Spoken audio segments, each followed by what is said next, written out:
Hey Pack Leaders, this is him. Our friends are protecting families, we're protecting Pack, and today we're going to look at how I got pretty close to the stop loss that flicked up. So here I have my stop at 33.80, and I kind of moved this out of the way.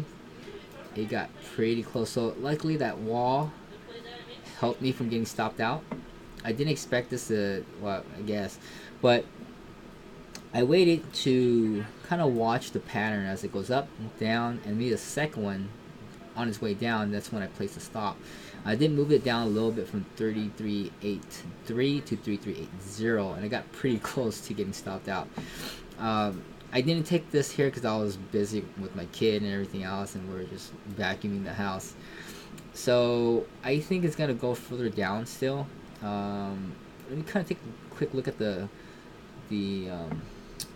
book, see where it's going to be playing out here. And I think looking at the order book kind of helps, gives you an idea of what to expect as long as the numbers stay kind of the same. I'm going to scroll too high. Ah, there it is. So I'm still at my 31,000 contracts, 219% ROE, 100x leverage, and I'm going to hang in there for a little bit. So it looks pretty even. I don't see any giant buy walls to hide behind. And this looks like it's pretty low to kind of bust through each level. There's one here, 3357 to bust through, 3375 is another wall to bust through. But there's 3 million here to bust through 3378. So I'm going to hang out here in the 3380 level here because there's 3 million that it needs to bust through. But putting stop losses based on patterns is pretty useful instead of making it based on the order book, because if you know that the pattern is kind of doing this pattern here and it breaks out down and breaks up here, then yeah, there's kind of some idea of how it's gonna go. Now I think maybe later on I should have taken some profit here so I could get back in over there, but how do I know that?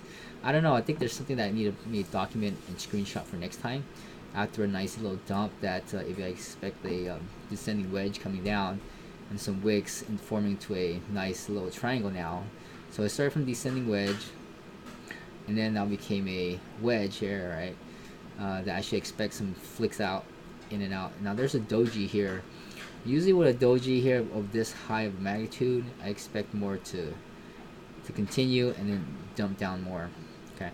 Now I don't know if there's gonna be any more flicks, because usually the more flicks down makes it go up. So there should be an even number of flicks, but decreasing flicks. So this is what I would expect here. Something like that. Oops. And then we'll let me get this. There we go. So we have another inner triangle forming of some sort. So it looks like a little megaphone kind of deal. Expands up, down, and then. So we should get some flicks here, I think, but smaller flicks.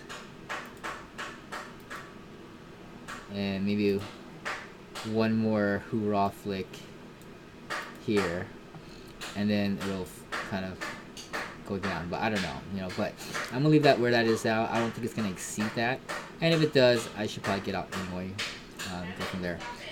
So, and I'm also looking at the bigger picture too. So I'm also not updating my stops as often.